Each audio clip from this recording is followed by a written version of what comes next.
Good afternoon, everyone. Welcome to the regular council meeting of Monday, April 22nd at 4:30, and I'll call the meeting to order, and we have a couple announcements. Crystal, do you want to start? Yeah, just a reminder that this Saturday is the Jurassic Jamboree. It's all happening down at the plaza.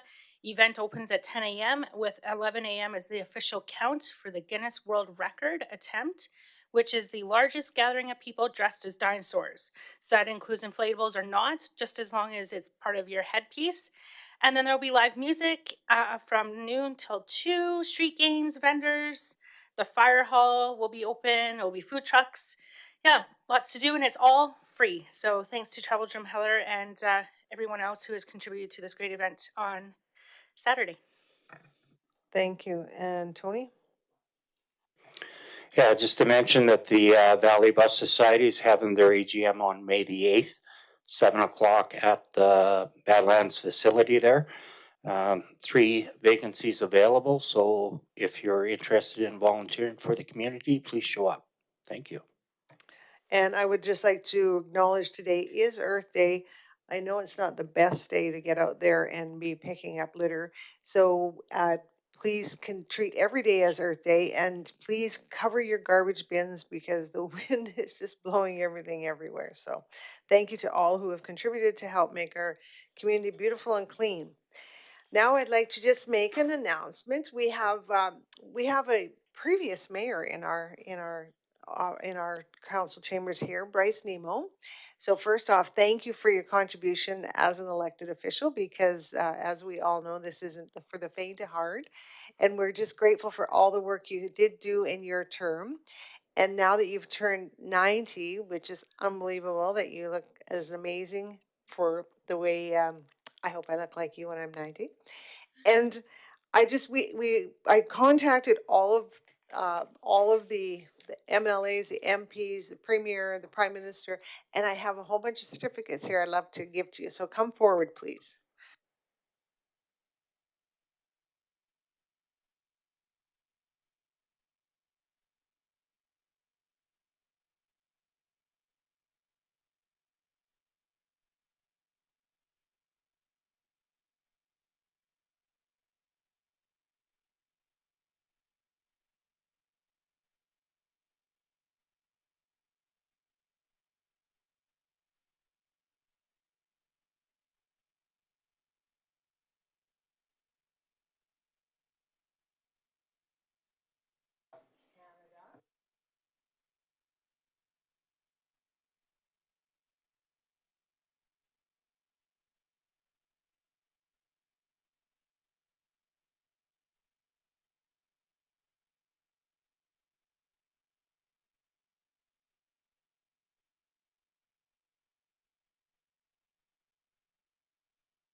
And you just, it's been incredible how I could lean on you. So well, thanks so much. Thank you. All right. Happy birthday. Happy birthday to you. Happy birthday to you. Happy birthday, dear Bryce. Happy birthday to you. I'd like to say a few words on behalf of the citizens. Thank you, people, for all the time you put in. Our town wouldn't be what it is if it wasn't for people that step up and do things on behalf of the rest of us. Thank you so much. Thank you. And Rosalie, I have some flowers for you. All right. And I think you take a picture there. Oh, okay. Well, Rosalie, do you want to come up and then you can hold your flowers?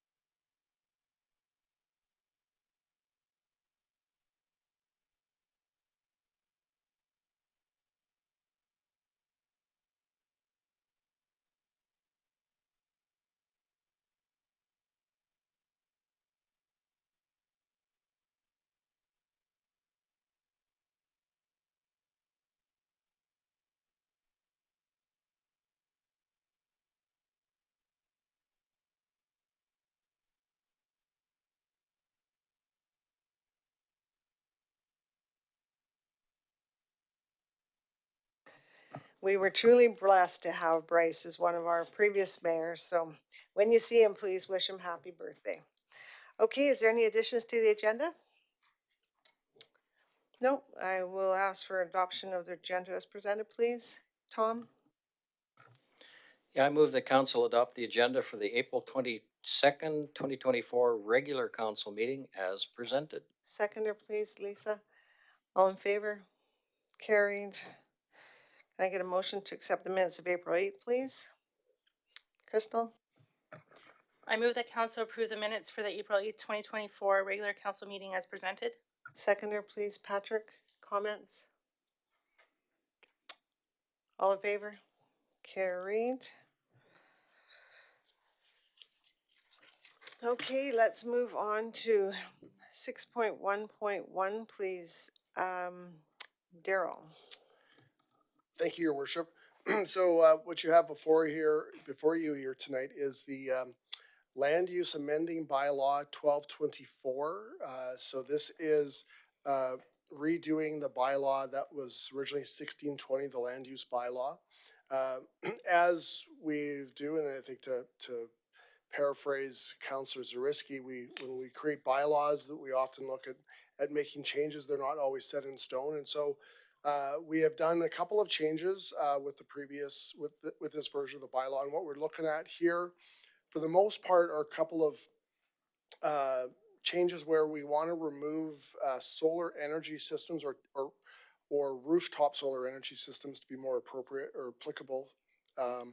Take them out of the discretionary use, which goes to a municipal planning commission, and make them a permitted use just so that the development officer can approve them. We're starting to see more and more of these happen in town, and really what we're, by having them go to MPC, it just delays the process a little bit, so we want to be able to take that away. They're all very simple and similar systems, so there isn't much complexity there. We also want to remove secondary suites from the bylaw, because with our short-term rental bylaw or addition in the business license bylaw now, it contradicts what a secondary suite is. So we want to be able to remove that from the land use bylaw definition, because it shouldn't be in there. And we have replaced it with a couple of other pieces, like in the downtown area where we have mixed use residential or mixed use commercial, where there are residential units in a commercial building. So I would be not very willing to actually go through every single change on here, simply because we'll be here till 9 o'clock tonight, and Councillor Zarisky will probably miss the Oilers game. So we don't want to do that. But basically, this is, there's some design changes in here because of the flood mitigation and the provincial requirements that have changed. So just sort of removing some pieces or changing them. We are doing a bunch of, it's mostly typographical things where there's been some bullet numbers that have been mistaken, or some clarity regarding some of the clauses in there.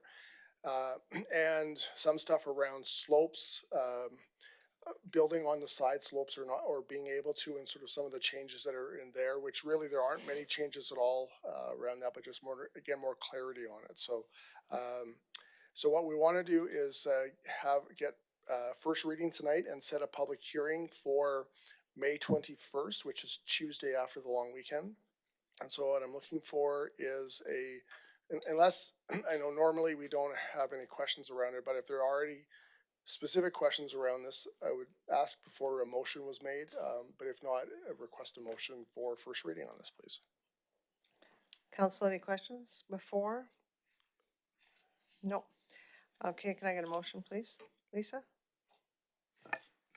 I move that council give first reading to land use amending bylaw 12.24 and set the public hearing date for May 21st, 2024. Seconder, please. Tony, all in favor? Carried. Thank you. All right, Daryl, 6.1.2, please. So this is a update of a policy that previously existed, a council policy, and it was for compliance certificates. So compliance certificates are a tool that is used usually by lending institutions to ensure that the property they're providing money for is compliant with the land use bylaws that exist within that municipality. And so normally the process is buyer will have as part of the conditions, they will ask for a real property report, which is a legal survey that shows all of the structures and above ground items on a parcel of land.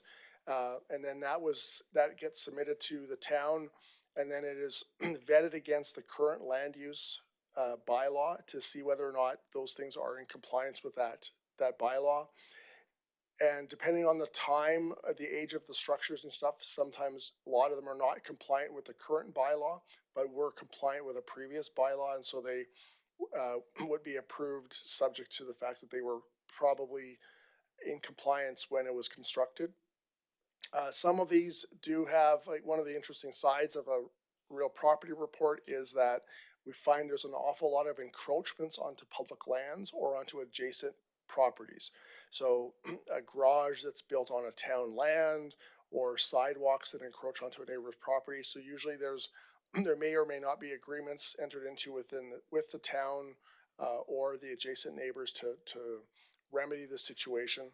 But basically, the compliance certificate that we had from 2005, I think it is, has really been, sorry, it was in 03, has really been changed significantly from that time. And so what we're looking for is that council looks to approve the new compliance certificate that we have right now. And normally these are administrative policies, except because this deals with land. And we wanted to make sure that council has fully vetted and understood the idea of this, because sometimes people do want us to prove things in a compliance certificate for things that are not compliant. So it's we just want to make sure that everyone understands the importance of it. So Thanks, Daryl. Can I get a motion, please, Patrick? I move the council approve policy DP-C-01 compliance certificates as presented. Seconder. Tony, comments? Tony? Yeah, good explanation, Daryl. I'd just like to impress the importance of both of these documents, both the real property report and the compliance certificates. When people are looking to spend hundreds of thousands of dollars purchasing a property, the alternate to this is title insurance. So it's kind of an either or that you get yourself into. Some do neither, which even elevates the risk even more.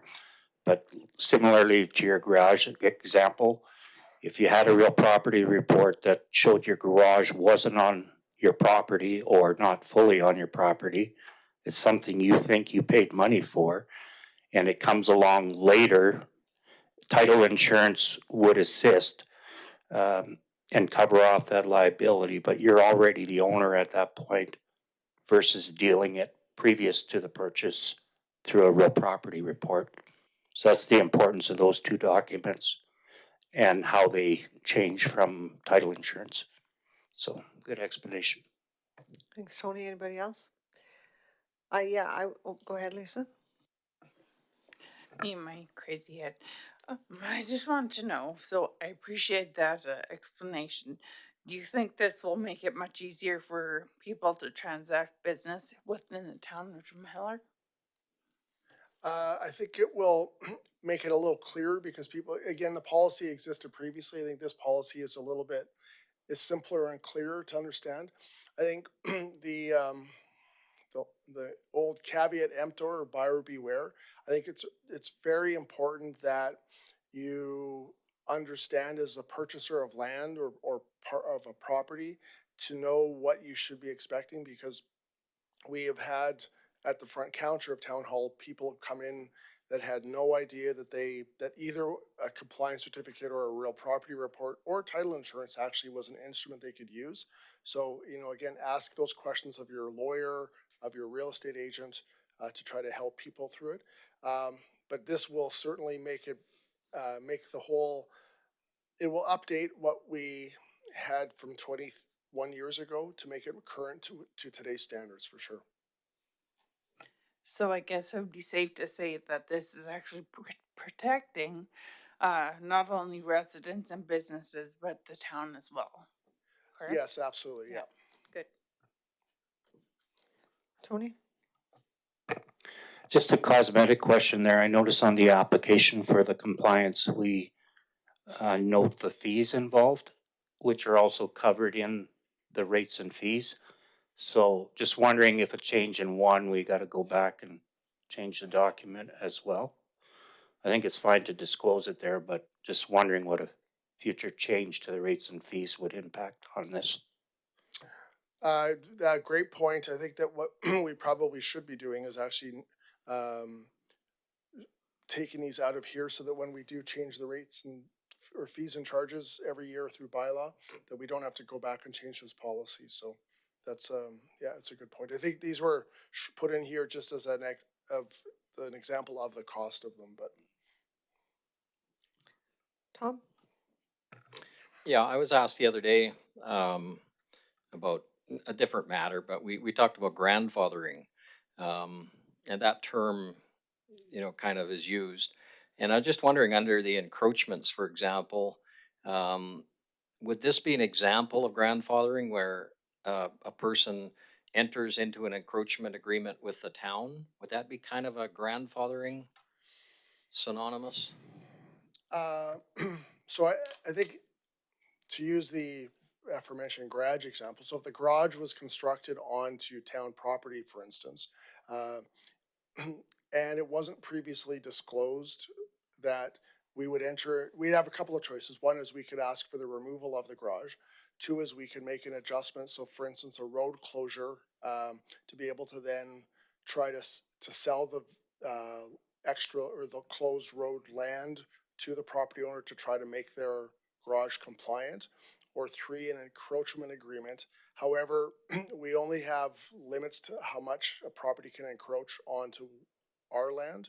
And so you can only have it's maximum 50% of the structure. So depending on but once an encroachment agreement was established, if it was less than that, then that would actually go on title. And then that way in the future, anyone that would purchase that land would see that there's a caveat on title that was an encroachment agreement. Yeah, so that in essence would, I don't want to say it grandfathers because it basically puts something on title, not unlike anything else you have. Like if there happens to be a mortgage on title, it would be a caveat. If there was something with a utility company, there'd be a caveat. So it would be an instrument that anyone could see if they were trying to buy it, provided of course they had someone that knew to look at titles. So. Tony? I guess just to add to that example, so in the event that you did an encroachment agreement, the property is still non-compliant as it relates to setback requirements. So you still wouldn't be able to give a compliance certificate to a future owner. It would be a compliant. So an example of that, I think, would be if a property. So today in the neighborhood district, in the land use bylaw, front yard setbacks are 3 to 6 meters. That's the range. 3 minimum, 6 maximum. But if you had a property that had a 7-meter setback, that would technically be non-compliant with today's land use bylaw. But we would issue a certificate of compliance with a exemption noting that it was compliant at the time the building was constructed. And so it would be compliant based on the building's construction date. If that makes sense.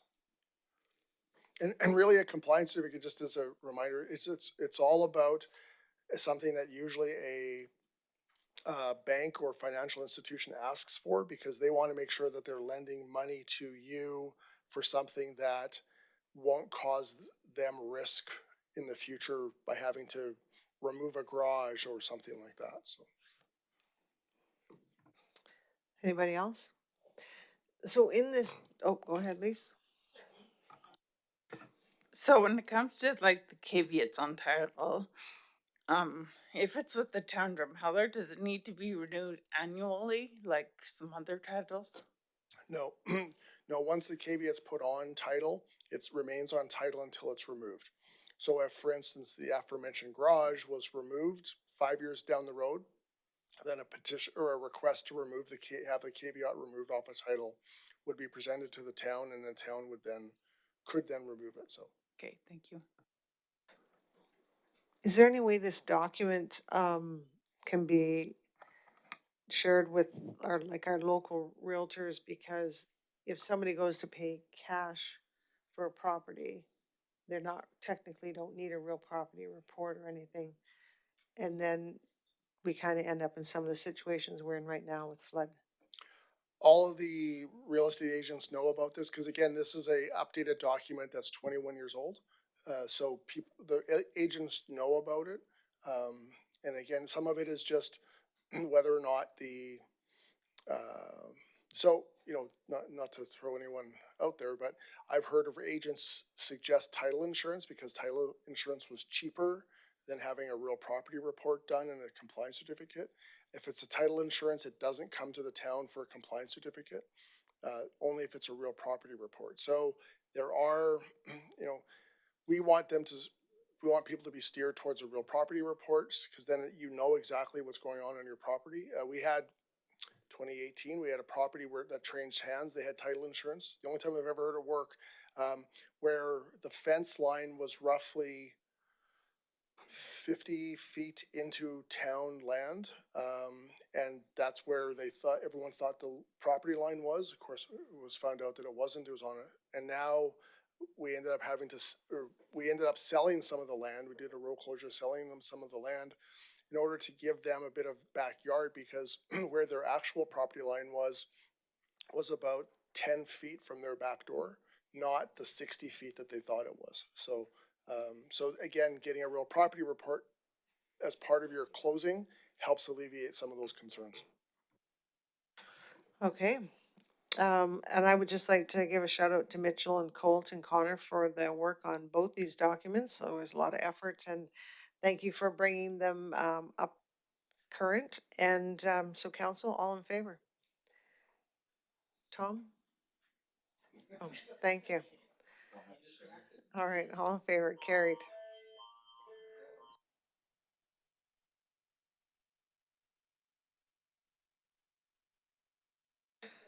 All right, yes, Crystal? I just have one comment about the land use bylaw. Is there still going to be a public engagement on May 7th as in the document? Oh, yes, there Okay. is. Sorry, yes. So yeah, it says May 7th at the BCF. That's correct. Okay, Yeah. so it'll be Two communications. sessions, 12 till 2 and then 5 to 7. So Just letting the public know. Thanks. Thank you, Crystal. All right, let's move on to 6.2.1, please, Dagan. So I have a couple requests for decision before council this evening relating to land acquisition for berm construction. The first two are for the same parcel. So the first request for decision is actually for abandonment of a partial acquisition by expropriation.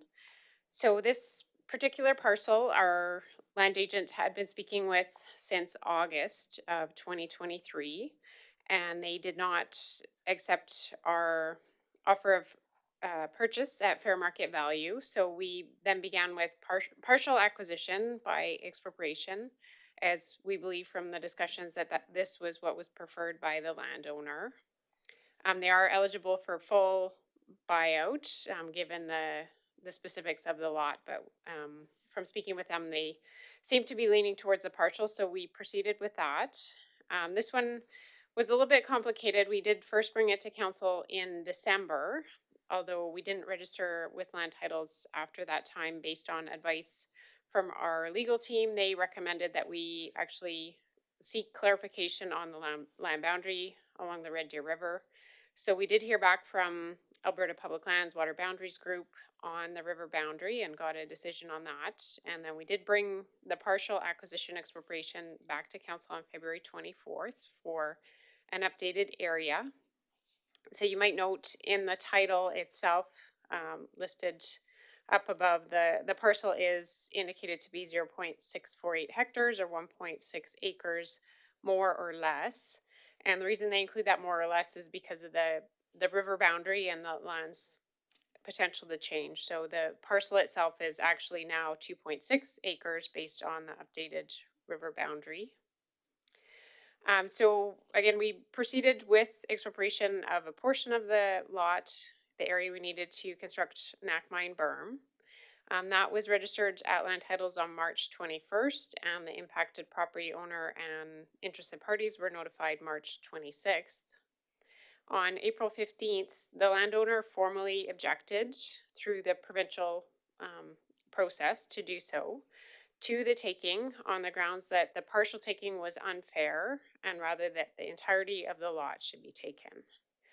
And so that's why we're bringing this notice of abandonment of expropriation for the partial taking, and then the subsequent request for decision will be full taking for the lot, just in agreement or to coincide with what the landowner is interested in, given the feedback we received through the formal objection. And so we're recommending that council make a motion to abandon the notice of intention to expropriate and sign off on the Form 5. And that will be submitted to land titles to halt the expropriation process on the partial taking. And then we can go through the request for decision for the full taking to follow. Thanks, Dagan. I get a motion, please, Tom?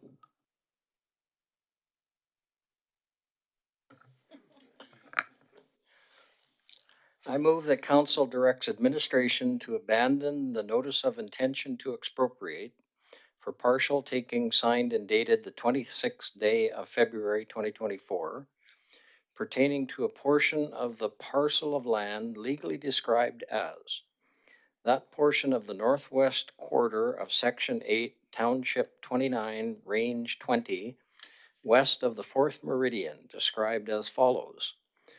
Commencing at the point of intersection of the northeasterly limit of 3rd Avenue with the northerly production of the northwesterly limit of 3rd Street as said avenue and street are shown on plan, Knack Mine 7125DD.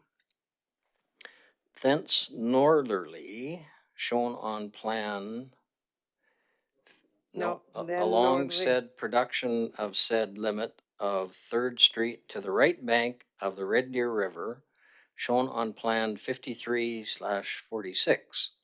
Thence westerly along said right bank to its intersection with the said northeasterly limit of 3rd Avenue, thence southeasterly along said limit to the point of commencement containing 0.648 hectares or 1.6 acres, more or less. Title number 191049429, and take all necessary steps and execute all necessary documents required by the Expropriation Act, RSA 2000, Chapter E 13, as amended in furtherance of this abandonment. Thank you, Tom. Seconder, please. Crystal, comments? Lisa? So I have a question. So if we abandon this process, how much time would be required to do a full buyout?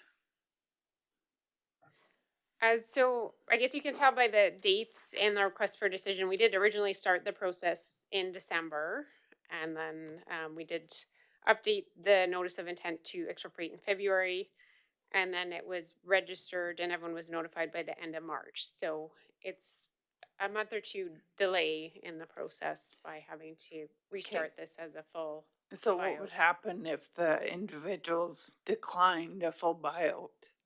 Would have to restart the whole process again?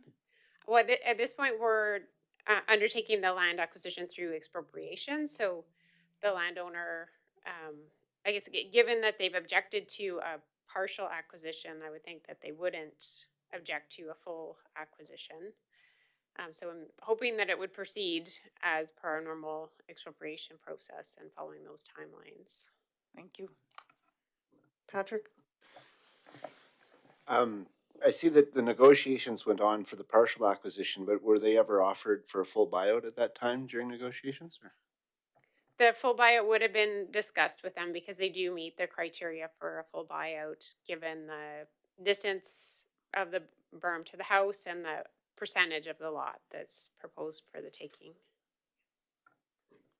Anybody else? All right, all in favor? Carried. Next one, Dagan, please.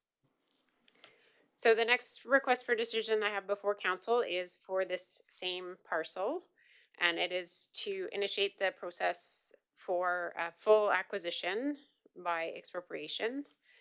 So again, the particulars are the same as in the last request for decision. We have been in discussion since August. We started a partial acquisition expropriation, and the landowner objected to that on the basis it was unfair. So we have now approved to cancel that, and we're looking to move forward at this point with a full buyout by expropriation. And so I guess the one thing I will point out is under the land policy, we are allowed to purchase the whole lot. However, the land purchase and the fees for land purchase will be covered only for the portion of the land needed to construct the berms. So the Federal Disaster Mitigation Adaptation Fund will pay up to 40% of that just for the land, and the provincial flood funding program will also pay up to 100% of that. But the remainder area of the land will need to be carried by the town until such time as the town can subdivide that off and resell the parcel and then be reimbursed by those sale proceeds. Thanks, Dagan. Can I get a motion, please? Crystal, or yeah, looks like you got your hand going. Does it read very similar to the other one? No? Okay, I must have the wrong. Tony, go ahead. I move that council approve the resolution for expropriation and notice of intention to expropriate pertaining to the parcel of land described as that portion of the northwest quarter of Section 8, Township 29, Range 20, west of the 4th meridian, described as follows. Commencing at the point of intersection of the northeasterly limit of 3 Avenue with the northerly production of northwesterly limit of 3 Street, as said avenue and street are shown on plan NACMine 7125DD, thence northerly along said production of said limit of 3 Street to the right bank of the Red Deer River, shown on plan 53/46, thence westerly along said right bank to its intersection with the said northeasterly limit of 3 Avenue, then southeasterly along said limit to the point of commencement containing 0.648 hectares, 1.6 acres, more or less. Title number 191049429. Thank you, Tony. Seconder, please. Patrick, comments? Lisa? So I haven't heard him understanding why we're going back into expropriation. If they're open to having a full buyout, would not a conversation about a full buyout rather than getting all the fees that come with an expropriation included? Like I feel like it'd just be simpler to say this is what's on the table, this is what we're offering. The landowner at this point is not open to negotiation. We've just heard correspondence through their legal representative, and they have offered us a Section 30, which is a tool under the Expropriation Act for full acquisition. So we're a little bit too late in the game now. The landowner has not indicated a willingness to negotiate. So Thank you. Anybody else? All right, all in favor? Carried. Thanks, Dagan. All right, 6.2.3, Dagan. So this is a certificate of approval in this resolution. So it's the second stage in the expropriation for another parcel in the NACMine area. So it's to acquire land needed for the NACMine berm. And so council did pass the resolution approving expropriation, and we have served the notice of intent to expropriate on the property owners, we did not receive any objection. We have been in discussions with this particular property owner, but have not been able to come to any resolution on whether they would like to proceed with a full buyout or partial buyout, or any measures for purchasing the land. So we are now proceeding with the final stage and expropriation, and that's the certificate of approval. So this one, again, because of the particulars of the lot, how close the berm is to the house and the height of it on the lot, we are looking at taking a full buyout for the lot. So it's a full acquisition of the complete property. And similar to the previous property I mentioned, the provincial and federal funding will cover costs for the portion of the lot needed for the berm, but they won't cover the cost for the whole lot. So the town will need to carry those costs until such time as the lot can be subdivided and essentially the front portion of the lot without the berm on it can be resold. And so we're recommending that we move forward with the certificate of approval and resolution for expropriation. Motion, please, Crystal. I'm ready this time. I move that council approve the certificate of approval and resolution for expropriation pertaining to the parcel of land described as Lot 5, Block 1, Plan 4125, FH, Title Number 151140939. Seconder, please. Patrick, comments? All in favor? Carried. Thank you. All right, give Dagan a break. Let's move on to 6.3.1, Victoria. Good evening, Council. So this is a request for decisions from Council regarding the amended budget. So Council has previously approved the capital budget back in December 2023, as well as the operating budget on January 22nd, 2024. So would like to start off with the overall financial impact. Based on the projections of 4% rate increase, we anticipating that would be additional $664,000 incremental revenues from the property tax. So that will revise our total revenue and forecast from $13.3 million to $13.9 million. And then we also have to adjust for the salary contingency for the RCMP policing costs, as well as the Aquaplex salary review as agreed with the under the MOU with the union. So the salaries components part is just a contingency. We just need to for the RCMP we need to set money aside. In the event that the union ratification is ratified, then we will have to pay it out. And then the Aquaplex salary review is still pending with the agreement with the union. And then the next major impact will be the additional capital budgets requirements of $520,000. So as a result of this exercise, that would be a net impact of $48,000, kind of like a surplus, and that would reduce our requirements from the operating reserve of $1.19 million to $1.15 million. And then I just also want to touch on the property tax 4% rate increase, what it means to an average residence. Based on the 2024 average residential's house assessment of $234,000, the 4% rate increase represent about $82 a year. So it's less than a quarter a day for those for the residential's property owners.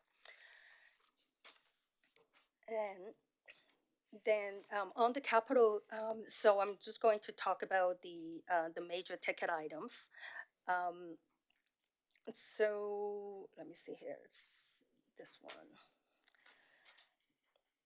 So we are going to we deferring the Aquaplex study of $175,000 to next year's. Because we have invested a lot of money in the repairs and upgrading the Aquaplex early this year. And we are also going to bring in the curling ring demolitions, which we are going to speak to by Kevin later this evening. So we also anticipating about $500,000 of this. So the net impact for all this exercise from administrations to kind of exercising the fiscal prudence is that the net impact will be about $520,000. And as a result of this, administration is bringing the amended budget for council's considerations before administration can proceed. Thanks. Thank you, Victoria. Can I get a motion, please, Council Patrick? I move the council approve the amendments to the 2024 operating and capital budget as presented. Seconder, please. Crystal, comments, please. Lisa? So I guess I'm having a hard time with this 4% increase. So that would mean if the 1% equaled approximately $82 per household, with the 4% that'd be about 328, and an average home of 230 some $1,000. Is that what I'm No, it's based on the average residential assessment. So correct? in the town of Drumheller, the average assessment value for residential is $234,000. So based on an average household or property owners, the 4% increase would translate additional 82,000, 82. Oh, the $82. 4%, not just 1%, because we're already at a 3, right? We agree to We're at 4%. Yes, last year's it was 4.8%. Okay. So this year's we propose 4% increase, and that the impact to a average homeowner would be $82 a year. Okay, at 4%. Yes, at Okay, 4%. thank And then of course, depending on your house assessment value, it could be below or higher depending on the assessment value. Okay. The only thing I just have to add is it's a hard time of the year for a lot of people. So I get it, it's only $82 for a smaller home. But yeah, I'm hoping to be people over the edge. So thank you. Tom? Yeah, so for the second consecutive year, we are dipping into the reserves. So if we didn't dip into the reserves at all this year, what would be the approximate tax increase that we would have to pass on to taxpayers if we didn't take any money out of reserve? The tax increase to taxpayers would be approximately what? It is hard to tell because it's really depending on council's decision. So if we don't increase the revenues, then we have to cut back services or defer capital projects or layoff. So there's varieties of options. Yeah, no, what I'm getting at is council has consciously decided to not raise taxes significantly more percentage, but to dip into our reserves. Is that a fair statement?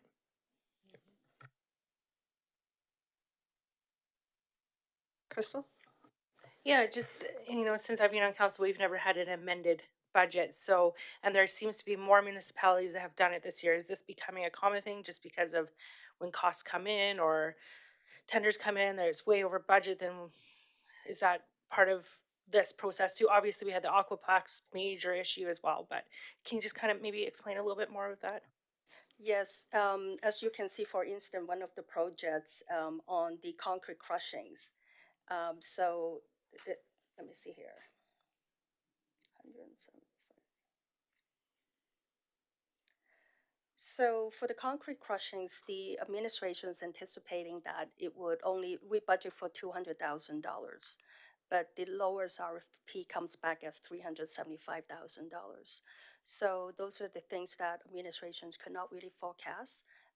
But then those are the capital needs that the town is actually requiring. So you're right that that's the cost overrun, and then also we also see that is a lot of inflation is also a play into factors, and that is why we need to bring the amendments to council attentions as well considerations before the administration can proceed. No, thanks. And I think we're not the only municipality that's had to do this year as well. So making that clear that, you know, lots of others are having to do the same thing as us, unfortunately. Tony? Yeah, you're right, Crystal. Nobody wants to come back and revisit budgets that were already approved, but for the benefit of the listening public, the capital was done in December 23 and the operating budget was done in January of 2024 here, which is likely the time frame that they should be done in. We've since approved some of these by subsequent motions because of cost overruns, as well as adding some of the major costs to the aquaplex. Like Victoria said, at the end of the day, the net difference to what we started with to what we ended with is a similar withdrawal, $48,000 less from reserves from that what we had approved before.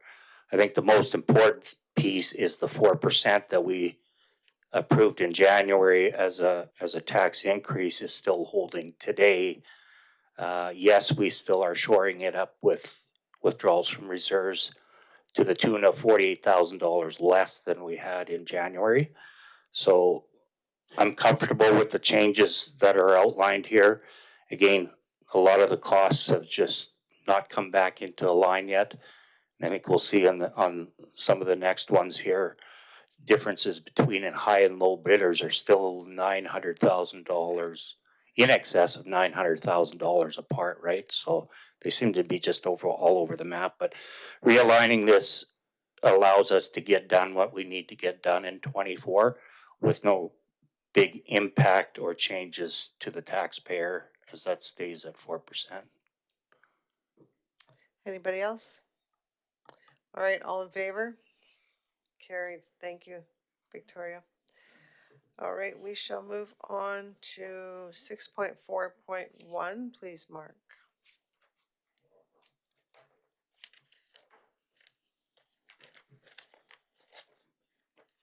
There we go.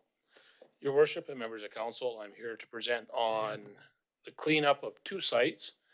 One is the old public works site located on 7th Avenue, and the other one is the old hospital site. So the public works site, the town moved the facilities back in 2021, I believe it when it was. And there's three areas of concern at that site. One is the old fuel handling area. There's contamination from hydrocarbons. The other two are these old salt storage areas on the site. So we need to go in and clean up those sites and get rid of that material. The other is the old hospital site. In 2022, 2023, the old hospital was torn down and the site was backfilled. Following that, a phase 2 ESA was done on the site with an environmental site assessment, which determined underneath the old hospital, there was contamination. And what the contamination was incinerator ash and debris from the old hospital that they built on top of. So what we have to do is go in and take off the 1.5 meters of material that was brought in to backfill the old hospital. Take that incinerator ash, which is the only reason it's considered contamination is its proximity to the river. But it is suitable for the old public works site. So to kill two birds with one stone, and for some cost efficiencies, the idea is to take that material from the old hospital site, that contamination, up and use it as backfill as the old public works site.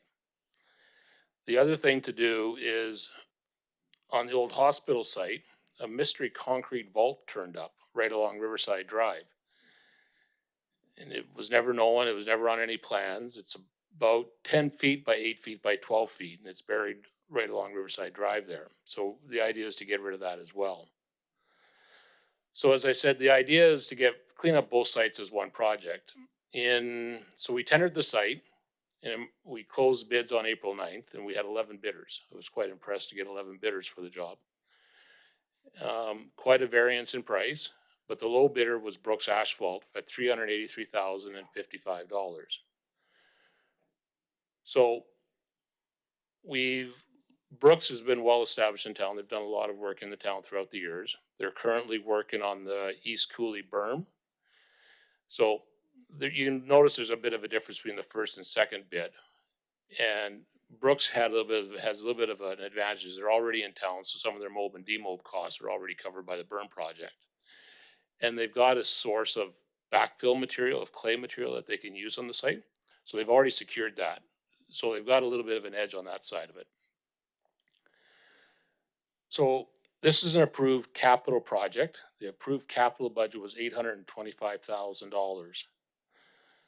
So the construction is 383.55. The engineering design is 295,000. I've also included in there an allowance for tipping fees at the landfill of $100,000. That was to handle if the material was contaminated or any other tipping fees where it wasn't useful as a top cover. And my understanding that was discussed at the board meeting on last Thursday, April 18th, I think it was, where that material can be used. If it's used suitable for backfill and use top cover at the landfill, it would be no charge to that. So there's a little bit of contingency in there. And then I've got a construction contingency in there of 500,000. So with all that, coming in with a total budget of $825,000 essentially, so on budget, so I don't need to do a capital budget amendment. So what's in front of you then? So the plan is to clean up both sites and then be able to sell the site so we can recoup some costs, and that recouping the cost will go to offset some of the reclamation costs that we're experiencing on the properties. So the motion in front of the council tonight is to approve the award of the contract for demolition for cleanup of the two sites to Brooks Asphalt for $383,055. Thank you, Mark. Can I get a motion, please, Tom? Yeah, I move the council approve the award of the old hospital and public works site remediation tender to be awarded to Brooks Asphalt and Aggregate Limited in the amount of $383,055, excluding GST. Seconder, Lisa, comments? Crystal? Thanks, Mark. So, even though you gave us a number of 828,055, we're just approving just of the remediation part. All the other expenses have already been dealt with. Yeah, so Yeah. I put those in there so you knew what you're doing with the big picture. Yes, yeah, but I just want the public to know that we're not approving the 828. No. That's already only the 383. Yeah, just the Brooks Asphalt tender, so we're approving. Okay, and then I guess just maybe this is a question for Daryl. So when we're buying these, purchasing these properties because we want to clean them up, we want to sell them for land. Like, is there anything in place that we can like go back onto the landowner saying, "Look at all the mess you left us"? Like, I feel like we're getting more and more of these. So what we try to do when we're, as part of our due diligence, is to do an ESA 1 and then an ESA 2. I think then that informs us to see whether or not there's contamination on site and what it looks like. In this particular one with the old hospital site, we didn't, you would never have been able to notice this because, as Mark suggested, it was actually the incinerator ash that was underneath the old hospital site, so you wouldn't have been able to actually determine any of that until everything was removed. The old public works site's a bit different. We did know, of course, because there had been fuel tanks there, that there was a bit of hydrocarbon contamination. Again, we had sold the land tentatively, and they had an ESA 1 done as part of it, and that identified the salt contamination. And so the layperson would go, well, salt, that's no big deal, except it's way easier. We all know how to deal with hydrocarbon contamination. Salt is much more complicated to deal with. And so that's really what's taken us so much time and also money to be able to deal with that part of it. But, and same thing, you would never have thought that that was an issue when we listed it for sale, so. Anybody else? Lisa? I'm just wondering how the pesticide contamination at the old public works ties into all this. So am I reading that it's okay to take that as well as the salt and put that closer to the river? Like, it just seems a No, little it's backwards. the stuff from the public works yard is going to the landfill. Okay. So it's I thought it was like a dirt swap. no, we're taking the dirt from the hospital site to the public works.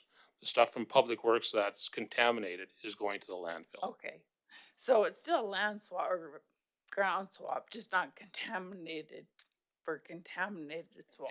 Yeah, like the Okay. difference with the hospital site again is the only reason it's considered contaminated is because it's within 300 meters of the river. That's the only reason.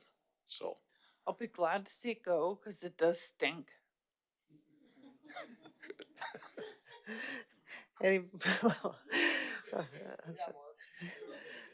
Tom? A couple of things. Firstly, contamination doesn't really bother with lot lines.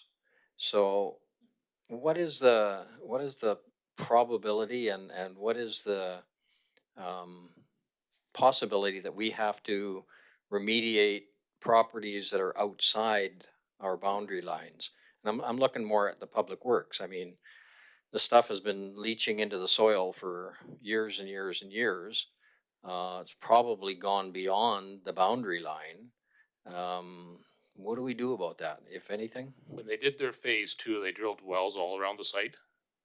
So they've been monitoring the groundwater movement and the contamination movement. So it has been monitored. So that based on their tests, the likelihood that it's migrated off site to a level that would exceed guidelines is very, very minimal.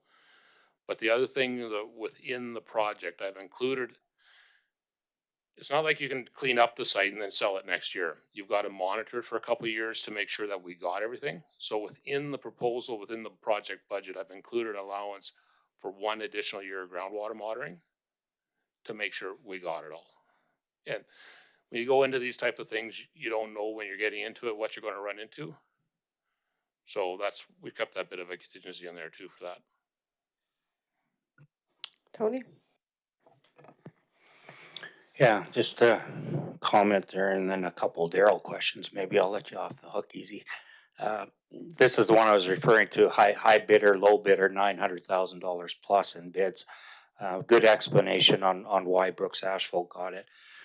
Reference is made to the $100,000 on the land disposal fee. Daryl, do you know how that meeting turned out last week? Are they gonna accept that? Is it?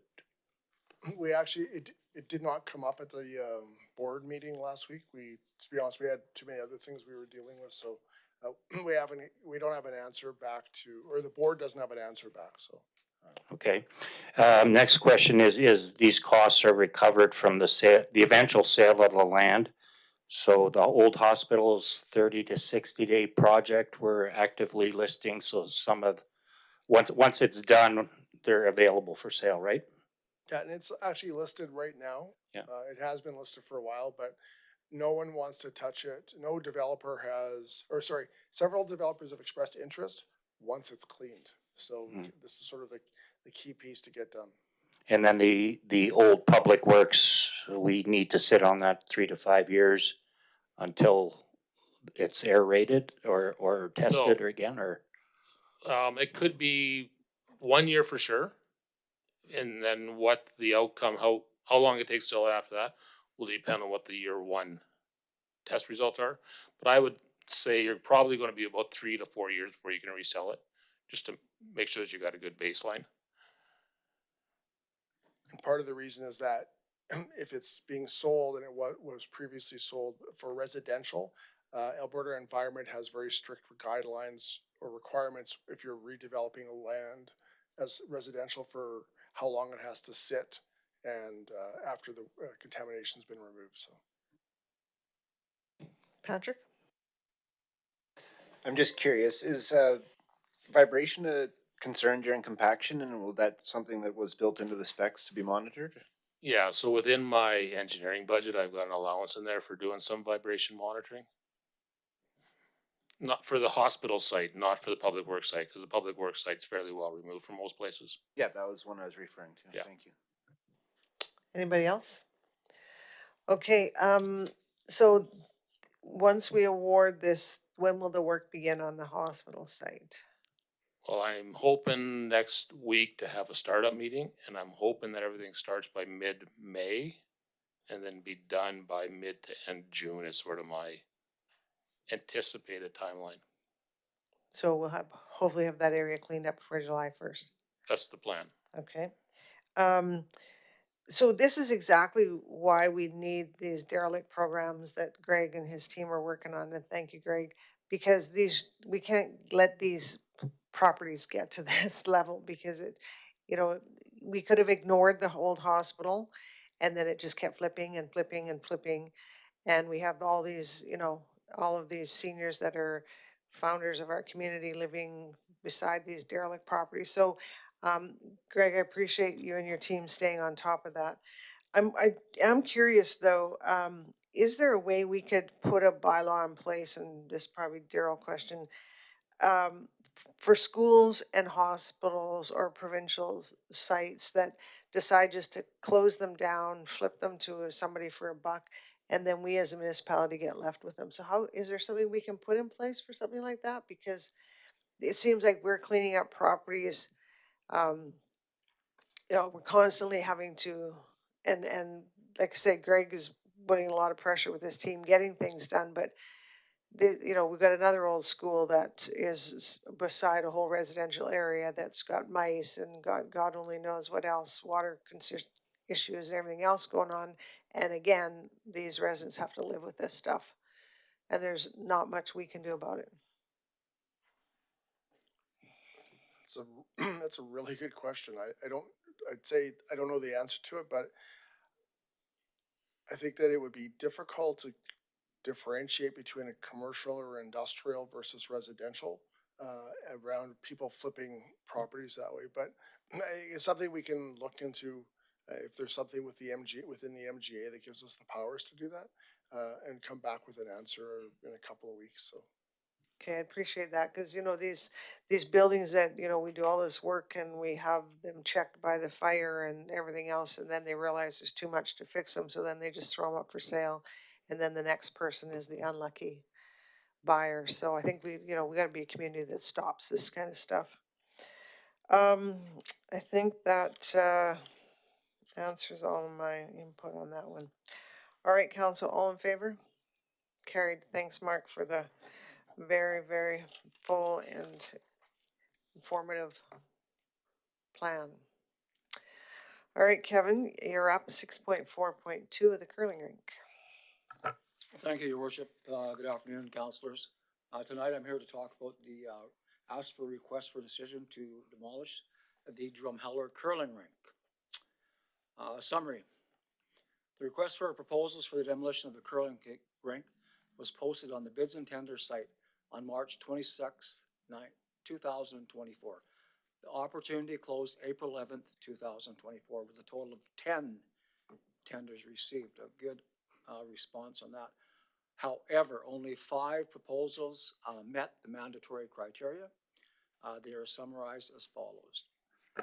The low bid to Road Bridge Services came in at $265,853.95.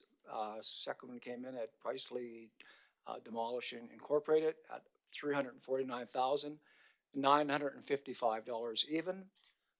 Silverado Demolition Incorporated came in at $344,800 even. Visco Demolition Limited came in at $392,789. McColeman and Sons Demolition, they've worked us before in the past. They did the hospital, $389,139 even. After the building is demolished, the plan will be a 2-week stoppage that will occur by the demolition contractor to complete phase 2 ESA on the ground. If the contaminated soil is found, which there is a strong likelihood considering the age of the building and the operation nature, remediation efforts of the soil could exceed the budget allotted. Administration has built in 10% contingency that could cover the remediation efforts. Ultimately, if the budget is exceeded, administration will be coming back to council on how to proceed. Our recommendation is that administration recommends the award of the curling rink demolition request for proposal to be awarded to Road Bridge Services for the amount of $265,853.95 and provided the lowest, most competitive price for the project. Thanks, Kevin. Can I get a motion, please? Tony? I move that the curling rink demolition request for proposal be awarded to Road Bridge Services for the amount of $265,853.95, excluding GST. Seconder? Lisa? Comments? Crystal? So kind of similar to Mark's proposal too, a lot of these expenses has already gone through. We're just awarding for the demolition part of the 265, correct? That is correct. So they were awarding for the demolition tonight, which includes the asbestos removal also for $265,853.95. Yeah, thanks. Just to clarify, because you have the breakdown just like Mark had to Yes, show the thank you. total Yep. expenses of this. Thanks. Tony? Couple questions, Kevin. So, Road Bridge was the runner-up to the previous one that we just did. Do we know these guys? They have worked for us before? They have not worked that I'm aware of us before, but they met all the, they have not worked that I'm aware of before, but they have met all the criteria on the bidding tender. They actually have worked for us demolishing homes. Sorry, they have worked for us demolishing homes in East Cooley, I think, right, under the flood program, so. The other question I had was I'm confused on the contamination piece there. You mentioned if there's a 10% contingency to cover the remediation efforts. So that's the 38,000 you have in your total budget? So those funds would come into effect and be needed if we find contamination in the soil of the foundation. So the asbestos is, remediation is already covered on the 200 and the original price of the contractor. So that is an unknown right now. Once we run the phase 2, we'll find out what is contaminated. Is there contamination? How much contamination is there? Then at that time, we will know the cost if we have enough money, or if we have to come back to council and ask for more money. Okay, that's where I was confused is you referenced the budget because your capital budget is approved for $500,000. This project is 418 and you think it's contained within that? Or are you talking about more than the 500? It's an unknowing right now. I mean, it is a $500,000 capital project now. I hope, and I cannot tell you for certain, that it will exceed or come under budget. That is 100% unknown. Okay, thanks. Tom? Sorry. Yeah, maybe this is a bit of a Daryl question. So I've been asked, so what are we gonna do with that property? And I can't remember whether we decided we were gonna do an area structure plan for that area before we did anything, or we didn't decide that. The, that area was identified under the downtown area revitalization plan and bylaw, as a, if I recall, initially a gateway into the park, behind the BCF. But ultimately, I believe that there was, designs or ideas about the potential of a second ice surface back there, for the rink. So you'd actually have two, sheets of skating ice, but it's in the downtown area revitalization plan for right now, so. Lisa? Hi, Kevin. Thanks for this. So Tony asked about the phase 2.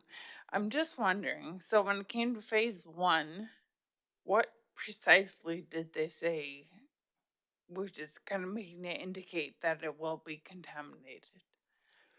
In phase 1, they went in there and they found asbestos and hazardous materials. So that was in the scope of work that the company was bidding on when we put it out for tender. So we know there's asbestos in there. We don't know what's in the foundation. Gotcha. I guess I was thinking about the old hospital when we had the asbestos abatement to go in. They cleaned it up, and then that wasn't what was the issue with the environmental contamination. It was out there at the old morgue. So that being said, I was like, well, what does phase 2 encompass? Because I thought there used to be an old landfill close there. which was under John A. I'm not sure Park. of what was there before, but I know there could be a potential of contamination because of the calcium chloride that was used for a brine, the cooling system, so that could be one of them. Okay, no, thank you. Anybody else? Okay, so that's clearly an unknown. You can't do anything about it, so you can't even prepare for it. So you've got a contingency, and that's the best we can go for. Okay, so same question. Is that going to be done by July 1st? As soon as it's awarded, Kelsey's handling this one, she'll reach out to the contractor that's been awarded. And from what I understand, it would start very shortly. Hopefully, we all decided before this started that we wanted it done before July 1st, and I'm confident that we will meet that, your worship. Wonderful. It's just we have so many people around that area that just a safety hazard. And as far as that space, yeah, that's an interesting question there because I think there's so much discussion on, with the BCF being there and, what's the future look like? What's the future of the arena, the pool, the dinosaur? There's so much going on there that I think it's a big project that the next council is going to have to take hold of and really dissect that area and make a plan for the future. So, but that's like anything else; it'll have to sit for a while, do its thing. So, okay. Anybody else? All right, all in favor? Carried. Thank you, Kevin. Okay, that ends our meeting, and now I need a motion to go into closed, please. Session, please, somebody. Crystal. I move that council close the meeting to the public to discuss strategic development and planning as per FOIP 23, local public body confidences, FOIP 24, advice from officials, and FOIP 25, disclosure harmful to economic and other interests of a public body. Seconder, please. Lisa, all in favor? Carried. Thank you, everybody. Thanks for being with us. And like I say, it's Earth Day out there. Please help us by cleaning up your community and everything in and around you and close those lids on our garbage. Have a great day. Take care.